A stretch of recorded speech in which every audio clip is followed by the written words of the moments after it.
If it's not fun, why bother?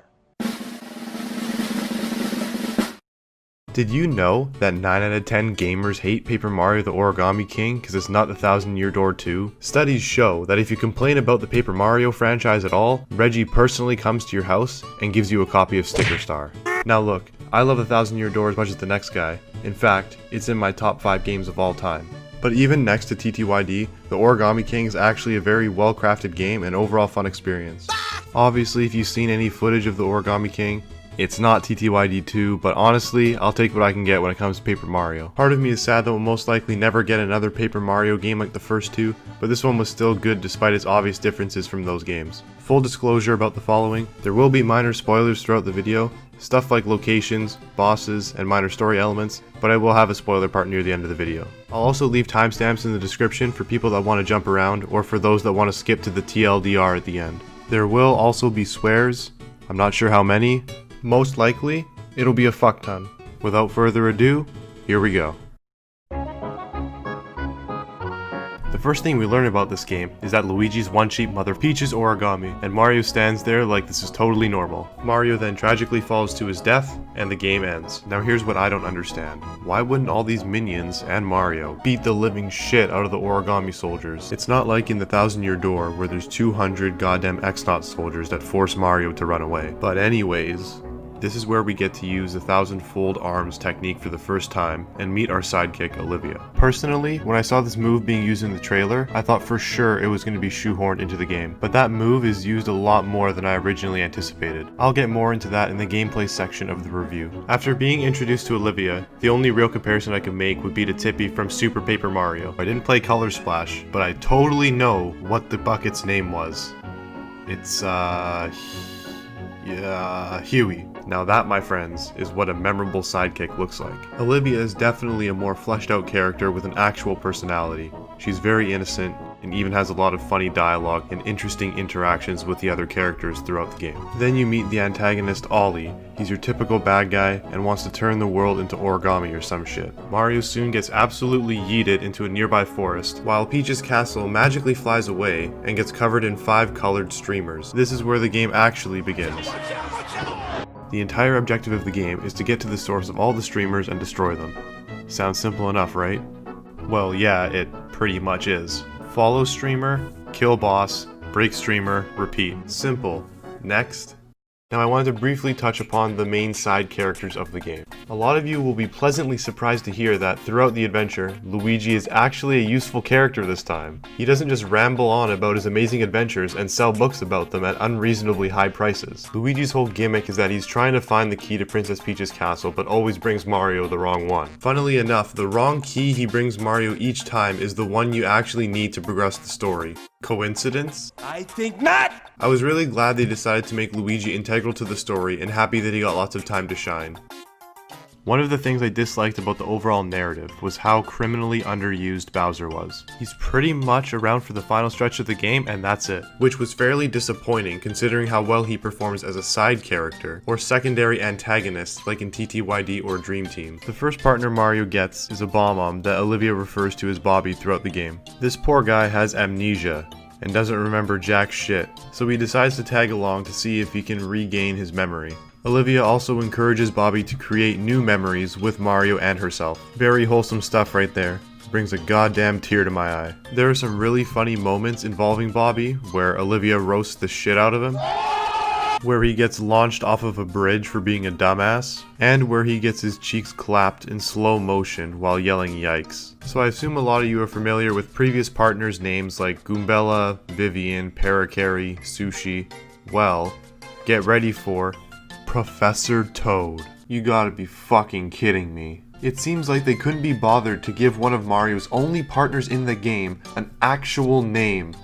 Like, what the fuck? I just couldn't fucking believe it. At least they decided to give him some useful abilities outside of combat, like digging for treasure in the sand and reading ancient texts in the desert portion of the game. Kamek becomes your third partner near the end of the game when you have to try and make your way into Bowser's castle when it's guarded by a giant sumo bro. Kamek has some pretty good dialogue with Bowser Jr., but like Bobby, he just doesn't feel as useful as Professor Toad. 90% of the other NPCs are just toads. The other 10% of the NPCs are pretty much Bowser's minions. I think my favorite NPC in the game is this sassy toad that just sits there and leans on a light post. He also makes himself useful and lets you know when you've missed a heart container.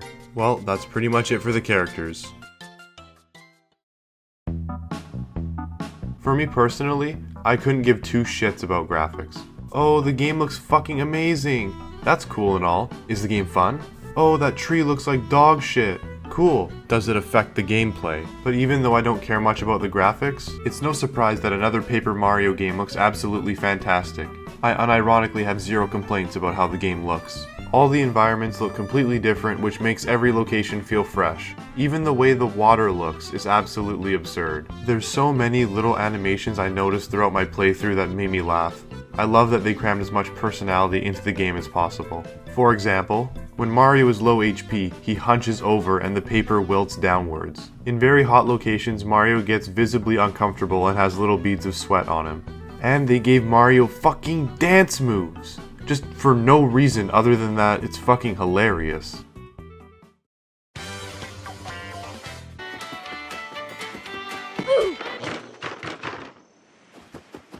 Oh no! You can tell that this game was made with the soundtrack being a top priority. It's definitely one of the best in the series in my opinion. As well as the soundtrack, all of the sound effects are top notch and even some of the characters, like Luigi, have different sounding text boxes, which I think was a nice touch. However, there is one weird design choice that they made when making this game.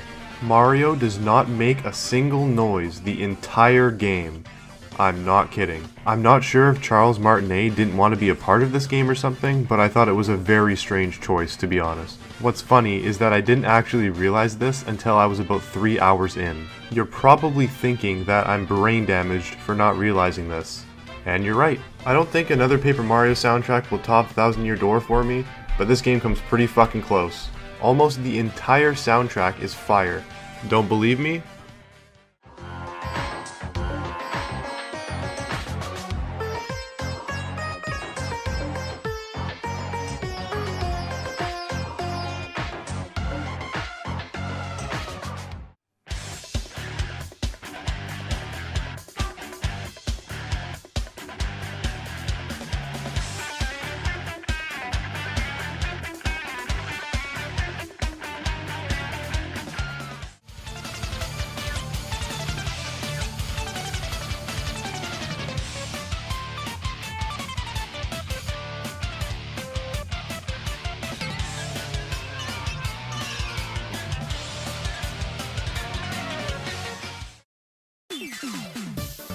I can't believe it's taken me 8 minutes to get to the gameplay. For those of you who don't know, this game is more of a puzzle game than anything else. The way you play the game is to line up enemies by either shifting the rows left and right, or the columns up and down. You want to line up enemies 4 in a row for an optimal jump attack, or 4 in a square for an optimal hammer attack.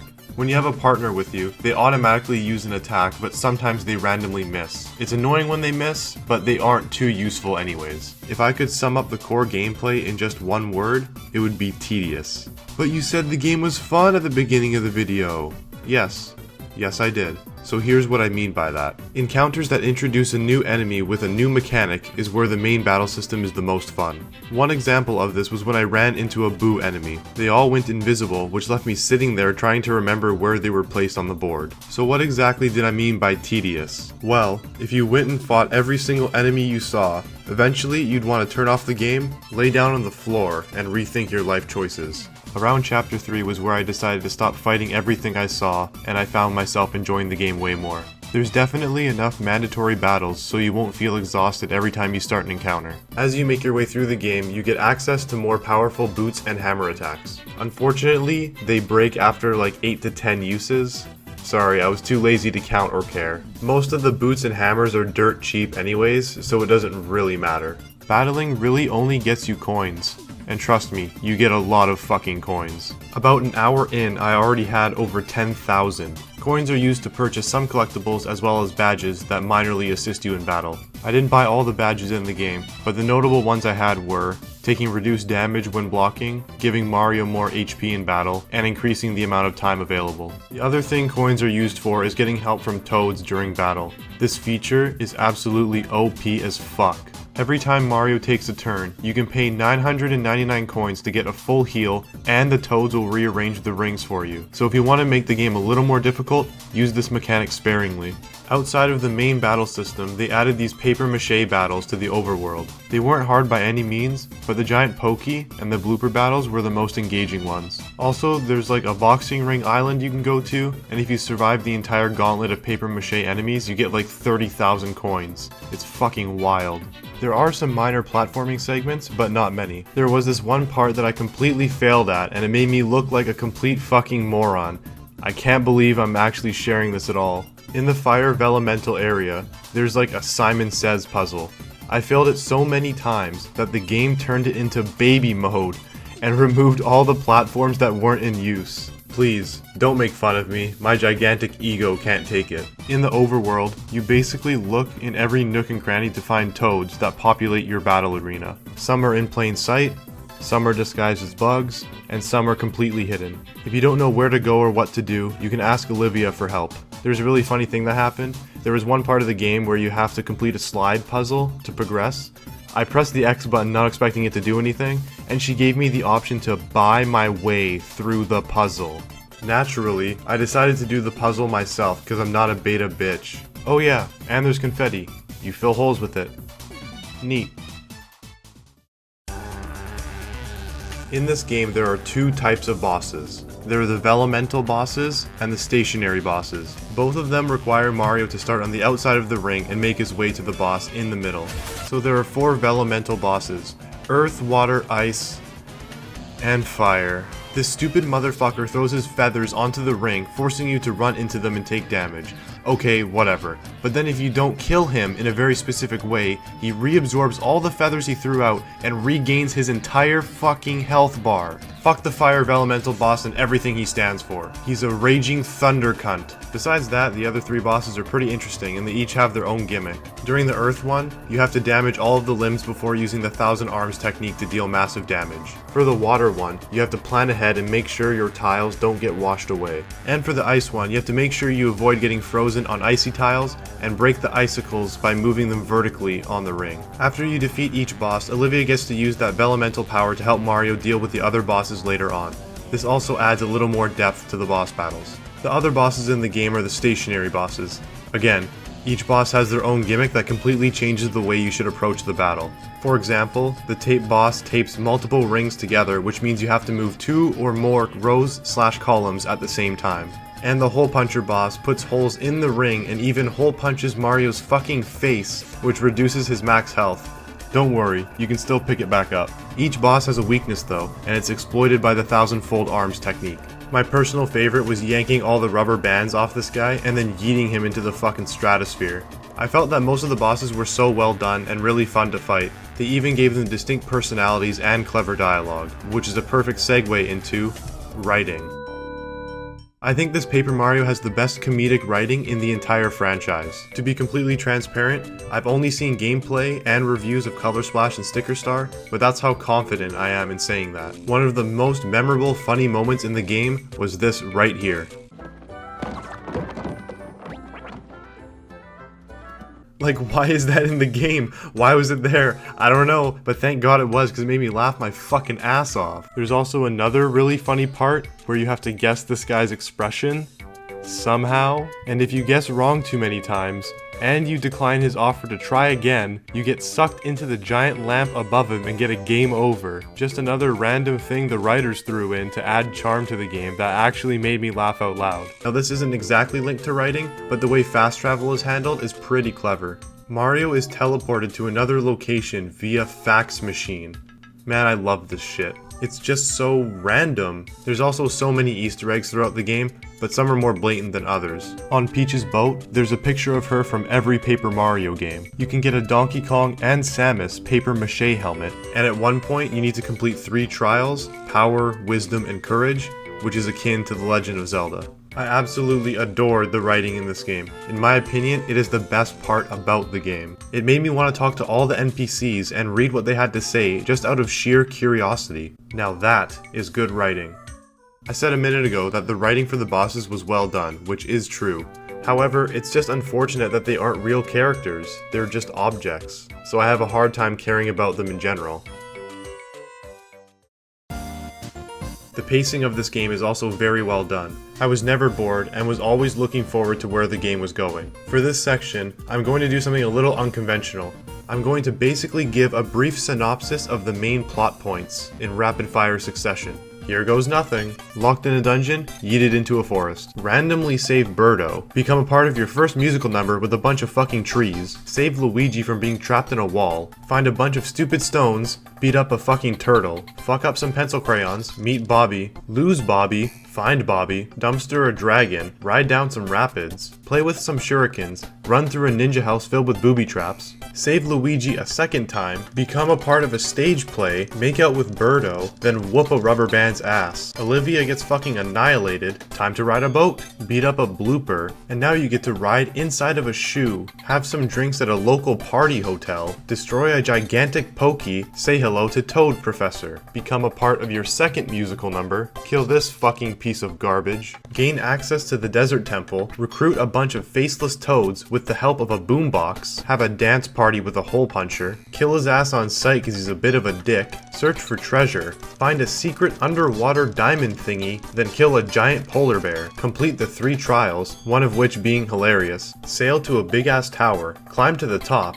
and fight a roll of scotch tape, open up a passage into the clouds, watch Bowser Jr. get fucking destroyed, then go hot tub hopping, run away from a psycho chain chomp, sidle on the edge of a cliff with high winds, compete in a game show hosted by a shy guy, make it to Bowser's castle, have a rock paper scissors fight with a hand snake thing, fight the pair of scissors that one-shots you if you're trash at the game, ride on Bowser's airship, and take down a bunch of origami planes with a bomb-on cannon, and finally you get to Princess Peach's castle. Jesus fucking Christ, this game has no breaks, and I fucking love it. After you beat the final boss and watch the end credits, you get to save your game. A pipe spawns in just before the boss door so you can quickly teleport back to Toad Town. There is a decent amount of endgame content, most of it is just getting 100% in every area. You can achieve this by finding all the toads, filling all holes with confetti, hitting all the question mark blocks, and finding all the collectibles. The game even tracks this progress during the playthrough. In the museum, there's also little achievements you can get, but man, you have to fucking grind for them. It took me about 24 hours to beat the entire game, and I didn't get a single one. The only other thing you can do after you beat the game is refight bosses in the battle lab. Finally, we have reached the TLDR. This game is really fucking good. It took me about 2 hours to get fully invested in it, but it was 100% worth it. The music, the writing, the pacing, and the creativity were immaculate. There wasn't even any noticeable backtracking. The game just kept pushing forward to a brand new area every hour or so. The battle system could have been improved by implementing more RPG elements, like an actual level up system so players have a reason to fight every enemy, and real partners would have been nice to have as well. God damn it, I miss real partners. There are some other minor problems that I had with the game as well. For some reason, Mario's default walking speed seems painfully slow, and there's no real way to upgrade it or increase it from what I saw. Maybe you can make him faster with a badge I never got? I don't know. The text boxes were also very slow. You can't mash through them with the A button or change the speed at all. I wish there were some more characters that weren't just toads, and that the bosses were actual characters as well. Other than that, the game is pretty solid, but there are some parts in the spoilers section that definitely affects my rating. If you don't want to see spoilers, skip ahead to this part in the video. There are only two spoilers that I really need to talk about. The first one involves Olivia and the end of the game. Just over halfway through the game, we find out that the toad that created Ollie used a special technique to bring him to life. Ollie then learned this technique and created Olivia. Remember this. It is very important. At Princess Peach's castle, you destroy the stapler that caused Bowser to be in his current state. Now it's time to face Ollie. His master plan is to fold 1,000 cranes to get one wish. And his wish is to turn every toad into blank pieces of paper. Kind of fucked up. Even Bowser says so. What's his motivation for this, you may ask? Well, apparently the toad that made him scribbled on him. LOL. Anyways, Ollie says Mario's going to be the last crane he folds, so he can get his wish. Big words from such a small boy. The first phase of the battle is relatively simple. Use a Vellumental power against his own Vellumental. In the second phase, Olivia folds Bowser into Origami to face off against Ollie. Mario's job is to walk around the ring to activate a circle, and then pound the ground behind Bowser to give him the advantage. Once you do this a few times and push Ollie over the edge, phase 3 begins. Now Ollie is fucking pissed and is gigantic. This phase is kind of like a slide puzzle. You just put it back together after Ollie messes it up. After you complete the puzzle, Mario hits him with an enormous hammer made from Olivia. With Ollie defeated, we get to know what was scribbled on his body. Dearest Ollie, may you grow into a fair and kind king. How ironic. Ollie then asks Olivia to fold him up to be the final crane so she can make a wish. Olivia folds Ollie into a crane.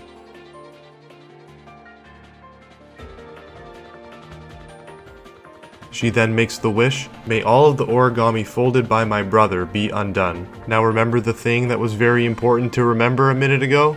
Ollie was the one who created Olivia. Yeah, so Olivia just disappears. Back in Toad Town, Mario looks at the little chair that was created for Olivia. And the credits soon roll. Way to pull on my heartstrings, Nintendo. You sons of bitches. And now for the biggest spoiler of them all, involving this guy right here. After chapter 2, Olivia gets crushed by a boulder. It pans over to Bobby and I say to myself, he's gonna blow himself up. What the fuck, Nintendo? There's no way you're gonna do it. But of course, he doesn't, and he says he has a great idea about how to save her. Okay, sounds good. We find a box on Peach's ship and come back to the boulder where, well, let me just play the entire scene for you.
I sat there for at least 10 fucking minutes. Mario even runs up with a desperate look on his face to try and stop him. I couldn't believe my eyes. I even teared up a little bit. Nintendo straight up gave a little Bomb-Omb an actual story arc which resulted in him fucking exploding. Before you say anything, I get that all Bomb-Ombs die and that's it. That's their purpose. But it was one of Mario's actual partners. Holy shit. Olivia soon realizes what happened and runs away crying. In a room off to the side, she sits there crying and is too sad to move. I left the area and saw a blue text box appear from a bunch of rubble. It's from the ghost of Bobby. He says not to let his sacrifice be in vain and that I should try to make Olivia laugh. I head back up and put the Goomba mask on to make her laugh to cheer her up. On the way out, you can check the rubble again, but Bobby doesn't appear. That's the last we see of him. This is the kind of shit I was not expecting from this game at all. Later on, right before you fly the airship, Olivia sees a group of Bomb-Ombs boarding and asks, "Why is there so many Bobbies?" The Bomb-Omb says she's confusing them with someone else, but she says she's not going to think too hard about it and thanks him. Her innocence knows no bounds. Not gonna lie, I was skeptical about buying a game for $90 Canadian when it could have been complete trash, but I'm really glad I did. It was as I said in the beginning, a well-crafted game and overall fun experience. After playing through the entire game while taking into consideration both the pros and cons, I've decided to give Paper Mario the Origami King a 7.5 out of 10, but with an extra 0.5 because of certain spoilers I can't mention here. I thought a lot about giving this game a 7 or 7.5 out of 10, but I really do think it deserves an 8. And yes, the battle system isn't from the original two, but that isn't what this game is trying to be. Of course I want that system to come back, don't get me wrong, but this game is amazing with what it has to work with. I just couldn't bring myself to rate the game any lower than that when it has a banging soundtrack, near perfect pacing, creative writing, and some pretty fun boss battles. Except for this goddamn motherfucker.